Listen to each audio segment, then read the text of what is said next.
Hello दोस्तों, आपको सच्ची हॉरर स्टोरी सुनना पसंद है तो हमारे चैनल को अभी सब्सक्राइब करें। धन्यवाद। चलिए शुरू करते हैं आज की स्टोरी। आज हम आपको सब्सक्राइबर्स द्वारा भेजी गई कुछ सच्ची कहानी बताएंगे। मेरा नाम जय है और मैं बड़ाई पारा चौक में रहता हूँ। आज मैं अपने साथ हुई भयानक घटना के बारे में बताने जा रहा हूँ। उस हादसे के बाद मैं अपनी परछाई से भी डरने लगा हूँ। डर और आतंक का वह मंजर याद आने पर आज भी मेरी रूह कांप जाती है। मानो या ना मानो पर मैंने उस रात वहशी दरिंदे, शैतानों और चुड़ैलों का आतंक झेला था। सर्दियों के दिन चल रहे थे। मेरे दोस्त तन्मय के माता पिता किसी काम से दूसरे शहर जाने वाले थे। फौरन मैंने और तन्मय ने मस्त मस्त फिल्मों की डीवीडी इकट्ठी कर ली और रात भर पार्टी करने का प्लान बना डाला। तन्मय के माता पिता के निकलते ही बाइक लेकर मैं तन्मय के घर पहुंच गया। हमने उस रात खूब मस्ती की, म्यूजिक सुना, बाहर का खाना मंगवा कर खाया, चेस खेला और फिर डीवीडी लगाकर फिल्में देखने बैठ गए। रात के 3 बजे तक एक्शन फिल्में देखी तो ऊब गए। तन्मय ने कहा कि चलो एक हॉरर फिल्म देखे। मैं भी बोला कि डरता कौन है, लगा दे, वैसे भी सारे भूतों का मैं ही असली बाप हूँ और सारी चुड़ैलें मेरी गर्लफ्रेंड हैं। इतना बोलकर मैं हंसने लगा, तन्मय भी ठहाके लगा कर हंसने लगा। हमने उस रात 1.25 घंटे की देसी ड्राकुला फिल्म देखी। फिल्म इतनी भयानक थी कि मैं और तन्मय फिल्म देखते देखते ही 8 से 10 बार सूसू होकर आए। करीब 4:15 और 4:30 के बीच फिल्म खत्म हुई। हम दोनों को नींद आने लगी थी। टीवी बंद करके हम सोने लगे।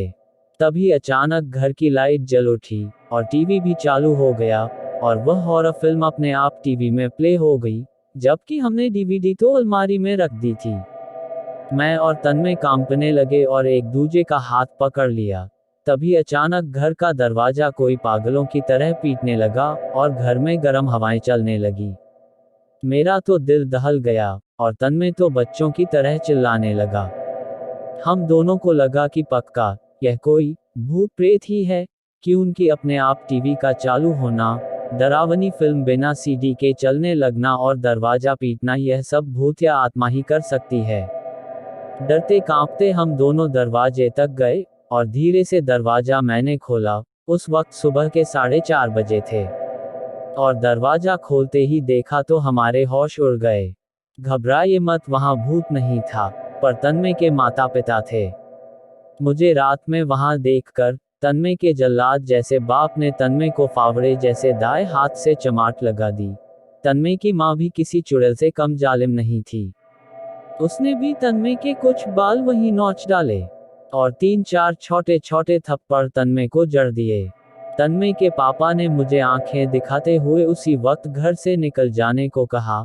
मैं भी उधर से चप्पल हाथ में लिए फुर्ती दिखाकर भाग निकला, बाइक स्टार्ट की और घर की ओर चल पड़ा।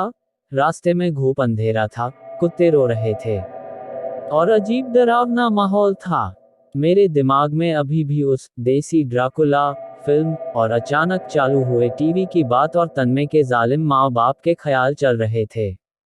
तभी अचानक एक सफेद साड़ी वाली खून से लथपथ औरत और एक भयानक नुकीले दांतों वाले विकराल इंसान ने मेरा रास्ता रोका। मैं तो बाइक भगाने लगा, वह दोनों चिल्लाते हुए मेरे पीछे भागे। तभी एक खुले बालों वाली बुढ़िया ने मेरे बाइक के टायर में लकड़ी घुसाकर मुझे औंधे मुंह गिरा डाला। अब मेरे पास कुल 3 लोग थे। एक बूढ़ी डरावनी औरत जिसने मुझे गिराया, दूसरी सफेद साड़ी वाली जवान औरत और वह डरावना विकराल इंसान। उन तीनों ने मुझे घेर लिया और उनके पीछे देखा तो मेरे होश उड़ गए कि उनकी वहां और 3 डरावने इंसान थे। अब मैं 6 लोगों से घिरा हुआ था। कांपती आवाज मैंने उन लोगों से पूछा कि कौन हो तुम लोग। उन्होंने मुझे सिर्फ इतना कहा कि तुम तो हमें अच्छी तरह जानते हो ना, तुम्ही ने तो बोला था कि डरता कौन है और सारे भूतों के तुम ही असली बाप हो और सारी चुड़ैलें तुम्हारी गर्लफ्रेंड है। अब आ गए हम सब, चलो हमारे साथ चलो। इतना बोलकर उन सब ने मुझे कंधे पर उठा लिया और डरावनी आवाजों में रोते चिल्लाते मुझे कहीं ले जाने लगे। मैं पगले बैताल की तरह चिल्ला रहा था, पर वहां मेरी सुने कौन। अचानक मुझे याद आया कि हनुमान चालीसा बोलने से भूत क्या उसके बाप भी नहीं रुकते। मैंने फौरन हनुमान चालीसा बोलना शुरू किया। मेरे हनुमान चालीसा शुरू करते ही उन सबको जैसे आग लगी हो वैसे वह सब मुझे फेंक कर भागे और डरता कांपता मैं अपनी बाइक लेकर अपने घर पहुंचा। इतने में सुबह के 7 बज चुके थे और उजाला हो चुका था। तभी तन्मय गालियां बकता हुआ मेरे घर आया। क्या रे फट्टू, डर कर रात में अपने घर क्यों भाग आया? अबे तेरे पापा मम्मी आए और उसी ने तो मुझे भगाया, और दरवाजे पर तुझे उन्होंने पीटा भी तो था, भूल गया क्या? तन्मय ने कहा, सुबह सुबह भांग खाए है क्या? मेरे माता पिता कब आए? वह तो इस वक्त दूसरे स्टेट में है। हॉरर फिल्म देखने के बाद तो हम सो गए थे, और जब सुबह अलार्म बजा तो मैंने उठकर देखा कि तू भाग चुका है मेरे घर से। अब मुझे सारी बात समझ आ गई थी। उस रात मैंने जो भूतों और चुड़ैलों को लेकर जो मजाक किया था, उसकी का बदला मुझे उन अनजान शक्तियों ने दिया था। वह तो भला हो हनुमान जी का जो मेरी जान बच गई। हकीकत में तन्मय के माता पिता 2 दिन बाद ही आए, और तन्मय और मैं उन्हें लेने एयरपोर्ट भी गए थे। दूसरी कहानी। मित्रों, मेरा नाम दुर्गेश साहू है, और मैं आज आपको मेरे नाना जी की बताई हुए कहानी बताना चाहता हूँ कि किस तरह उन्होंने एक औरत के जिस्म से भूत निकाला। मेरे नाना जी पंडित अंबालाल साहू शानदार ज्योतिषी थे। इलाके में उनका नाम था, हालांकि उन्होंने इसे पेशा कभी नहीं बनाया। वो एक कारखाने के मालिक थे। उनके मित्र वैद्य पंडित कृष्ण गोपाल पारीक नामी वैद्य थे। उनकी स्वयं की औषधशाला थी, और भारतीय जड़ी बूटियों के माध्यम से चिकित्सा पर अधिकार था। उन्होंने एक आयुर्वेद महाविद्यालय अभी कुछ बरस चलाया, जिसने इस क्षेत्र में सैकड़ों लोगों को वैद्य बनाया। आज भी वे लोग गांवों में चिकित्सा सेवा दे रहे हैं। माँ वैद्य जी को राखी बांधती थी, और वैद्य जी ने उस राखी के रिश्ते को मामा जी से भी बढ़कर निभाया। आज भी उस परिवार के लोग उस रिश्ते को उसी तरह निभाते हैं। एक दिन मैं मामा जी से मिलने गया तो वैद्य मामा भी वहीं बैठे थे। दोनों में इस विषय पर वार्तालाप चल रहा था कि लोगों पर जो भूत प्रेत चढ़ आते हैं उनका क्या इलाज है। मामा जी ने मेरे नाना द्वारा भूत उतारने के किस्से सुनाए। काशी गुरुकुल से विद्या प्राप्त वैद्य मामा कहाँ पीछे रहने वाले थे। उन्होंने भी एक किस्सा छेड़ दिया। यह किस्सा मुझे इसलिए भी स्मरण रहा क्योंकि यह उस औरत पर से भूत उतारने से संबद्ध था, जो उस मकान में रहती थी, जिसके पास के मकान में मैं पैदा हुआ था। उस औरत को अचानक भूत चढ़ने लगा।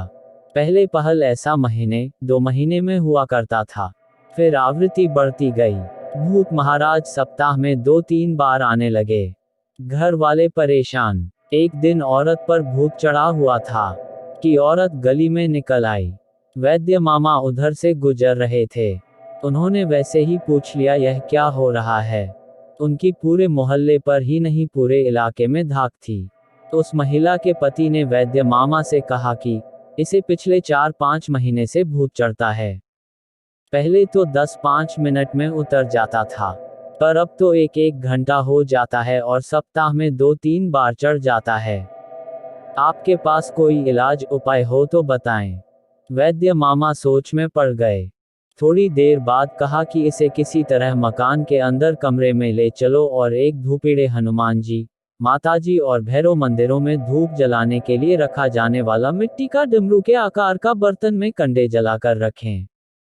पति कुछ लोगों की मदद से भूत चढ़ी पत्नी को जैसे तैसे अपने मकान के कमरे तक ले गया। कुछ ही देर में मामा वैद्य जी वहां पहुंच गए। उन्होंने कमरे का निरीक्षण किया। कमरे में हवा रोशनी आने के लिए दरवाजे के अलावा केवल एक खिड़की थी। उन्होंने खिड़की को बंद करवा दिया। तब तक धूपीड़े में जल चुके कंडे आग में बदल चुके थे। वैद्य जी ने उस आग में कुछ डाला तो तेज गंध आई। वैद्य जी ने सबको कमरे से बाहर निकाला और धूपीड़ा कमरे में ले गए। औरत जोर से चिल्लाने लगी, मुझे कौन भगाने आया? मैं न जाऊंगा। मिनट भर बाद ही एक कागज की पुड़िया में से कोई दवा उन्होंने धूपीड़े में डाली और फौरन कमरे से बाहर आकर दरवाजे के किवाड़ लगाकर कुंडी लगा दी। अंदर से औरत के चिल्लाने की आवाजें आई। फिर वह जोरों से खांसने लगी। फिर उसके खांसने की आवाज भी बंद हो गई। वैद्य जी ने तुरंत लोगों को दूर जाने को कहा और किवाड़ व खिड़की खोल दी। अंदर से बहुत सा धुआं निकला। जो भी उसकी चपेट में आया वही खांसने लगा। औरत अचेत पड़ी थी। वैद्य जी ने उस औरत के पति को कहा कि उसे खुले में ले आएं। कुछ देर में यह ठीक हो जाएगी। तभी औरत ने आंखें खोली और सामान्य हो गई। लोगों को देख घूंघट कर लिया। उसका भूत उतर चुका था। वैद्य मामा ने जब किस्सा सुना चुके, तो मैंने पूछा आखिर आपने किया क्या था। कहने लगे मैंने बस थोड़ा सा लाल मिर्चों का पाउडर धूपेड़े में डाला था, जिसके धुएं से औरत बेहाल होकर बेहोश हो गई। होश में आई तो उसका भूत उतर गया था और उस औरत को कुछ हो जाता तो। मैंने पूछा, मैं वहीं था, इलाज कर देता। फिर कभी उस औरत को भूत चढ़ाई या नहीं, मैंने जिज्ञासावश पूछा। वैद्य मामा ने बताया कि भूत तो फिर भी उस पर चढ़ता था, लेकिन तभी जब मैं गांव में नहीं होता था। शायद भूत मुझसे डर गया था।